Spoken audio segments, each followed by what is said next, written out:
Today's Cowboys Report is made possible by 8 Sleep. I've slept pretty well, but my wife has not. 8 Sleep's Pod 3 cover brings heating and cooling tech that keeps you comfortable and sleeping deeper for a better, more restful night.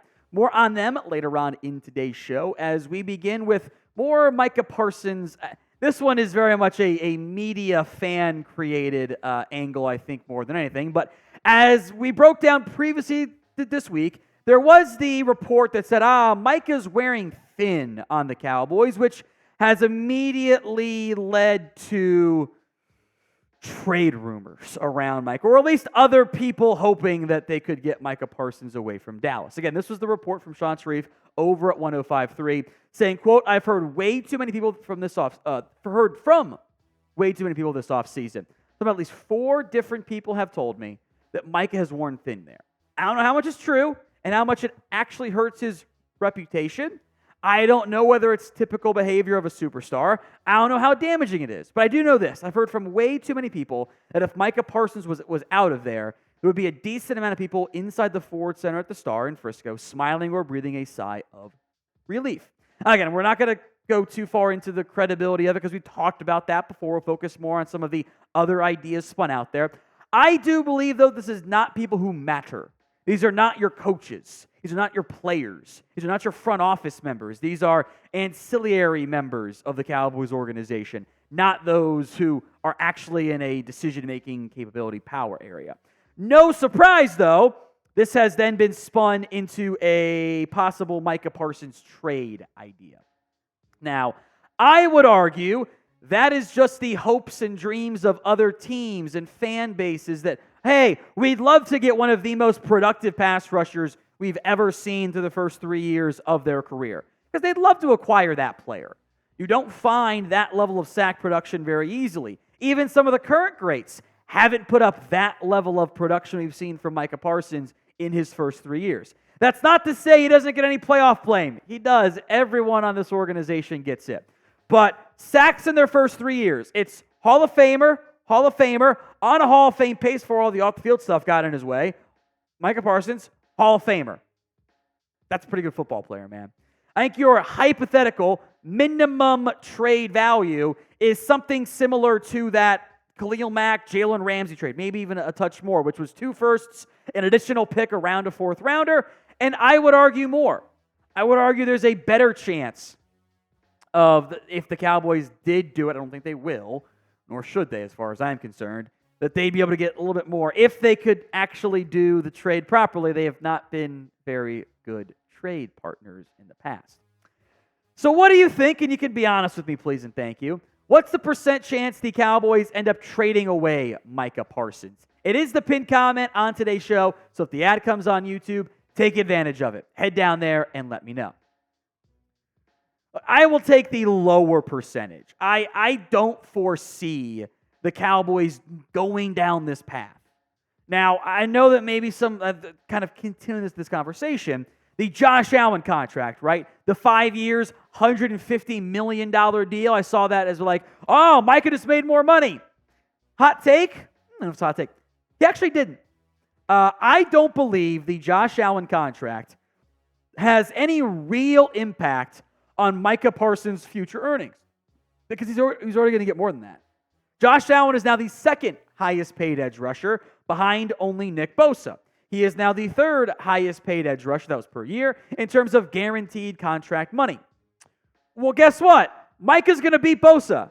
We already knew that going in. We knew that the day Nick Bosa got paid, as long as Micah doesn't suddenly get terrible, he hasn't, the reality is he is going to be the highest paid defensive player in NFL history. That's fine. It's going to be expensive. I know that, and there will be understandable sticker shock as part of this. The salary cap, though, will continue to rise. You will be able to structure the deal properly and allow yourself to backload the hell out of it when the cap continues to jump and jump and jump. By the way, other teams have shown you can do this. The Niners made Debo one of the highest paid players at his position. They made Nick Bosa, George Kittle the highest paid players at their position. The Browns have paid Denzel Ward, Myles Garrett, Deshaun Watson, and even more, including the receiver you didn't want anymore, big-time money. It is absolutely doable. The sticker shock is real, but you can afford to do it with, frankly, not as many concerns as some might try to convince you of. Today's show is made possible by 8 Sleep, the high-tech solution to your age-old sleeping issues. The 8 Sleep Pod 3 cover slips right over your mattress like a fitted sheet does and brings heating and cooling tech that keeps you comfortable and sleeping deeper for a better, more restful night. Sleep science shows that in order to sleep our best, our body temperature needs to drop in the early and middle part of sleep and then rise in the morning. The 8 Sleep Pod cover automatically adjusts your bed's temperature based on your individual needs. It allows you and your partner to cool or warm your side of the bed as low as 55 degrees and up to 110 degrees. Plus, in addition to keeping your body temperature all night long, the pod also tracks your sleep and health metrics. On average, pod users see their sleep quality improve by 32% after just a month on the pod.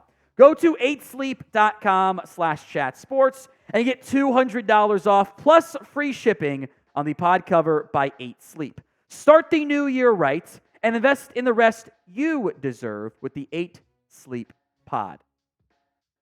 Moving now to the NFL Draft, some running back targets being linked to Dallas again. First up is Audric Estime, the Cowboys, listed as the best landing spot for Estime by Bleacher Report. And then Pro Football Focus kind of flipping it, saying that the best day 3 draft target for the Cowboys was Wisconsin running back Braelon Allen. Both players, by the way, Dallas has shown at least some level of pre-draft interest in. The surprise, I would argue, a few people, because boy, do they need a running back. Rico Dowdle is the incumbent RB1. His contract isn't even fully guaranteed in terms of where things, it's like a $200,000 guarantee. They could cut him. He's not even guaranteed a roster spot. Nobody is. Deuce Vaughn, Malik Davis, Hunter Lipke, Snoop Connor, all those guys are fighting for a roster spot. None of them, I think, any of us would have great confidence in being the lead guy. So pick a running back. AE for Audric Estime, BA for Braelon Allen. If you had to pick one of those guys, no write-in votes allowed for Brooks or Benson or whoever, sound off for me in the comment section right now. Both runners fit fairly similar archetypes as players. They are bigger backs. Audric Estime had 210 carries last year after just falling short of 1,000 yards in 2022. Big power runner. The speed's a question mark. Braelon Allen, big power runner, was better in previous years for Wisconsin. The scheme change the Badgers made this year, I don't think was a beneficial thing for Braelon Allen, but he still averaged 5.4 yards per carry. It just wasn't featured as much because of the Wisconsin offensive style. Now, Estime had a pretty rough combine, in large part because of a 4.71 40-yard dash. He's bigger than most backs at 5'11 and 3/8 inches. 23 bench press reps as well. Good vert, good short explosion numbers, but the 40-yard dash just wasn't very good. I will make note, he did run a 4.61 at his pro day. Now, sometimes those numbers are a little, they don't always buy him quite as much, whatever. But that is noteworthy in terms of what he ran there. Of note, Braelon Allen did not test, which seems significant because he probably wouldn't have tested that great either. Help us reach our next goal of 186,500 subscribers. We are 7 subs away. We should be able to get there today or else. Hit that sub button right now. One more NFL draft rumor out there is from Bruce Feldman of The Athletic, who says the Cowboys are high on Payton Wilson, which wouldn't be a surprise given their love of injured linebackers over their career, and the fact that he is a pre-draft 30 visit for Dallas. Here's what Feldman wrote in his mock draft, kind of buried away behind the buried behind the other notes about it. It's kind of stuffed in there later. One of the most intriguing players in this draft is NC State's Payton Wilson, who was the best defensive player in the ACC, but he has a medical history that I'm told is some NFL teams reluctant to draft him, despite his physicality, size, and tremendous speed. He's been injury-free the past 2 years, which is only partially true. He actually did miss some time in 2022. I hear the Cowboys and Lions really like him. I love the player. The player is consistently around the ball, consistently impactful, constantly making impact splash plays. Everything you want athletically in a linebacker. The downside is he is 24 years old and has a lengthy injury history. Double-digit surgeries in total, sometimes multiple surgeries on the same injury. The 2021 shoulder injury had some complications as part of it with an infection, by the way, which is very scary. Tore his ACL, his right ACL twice, has had surgery on both shoulders, and an additional surgery in 2021. That is not a good thing, and it is a very real concern. So what round would you draft Payton Wilson in? Go ahead and sound off for me in the comment section of today's show. It would be a surprise if the Cowboys didn't draft a linebacker this year. They have Eric Kendricks, they have DeMarvion Overshown, Damone Clark, and then Buddy Johnson. That is it from that perspective. So they will need to add some more help. Even if it's later round help, they have to do something at that spot.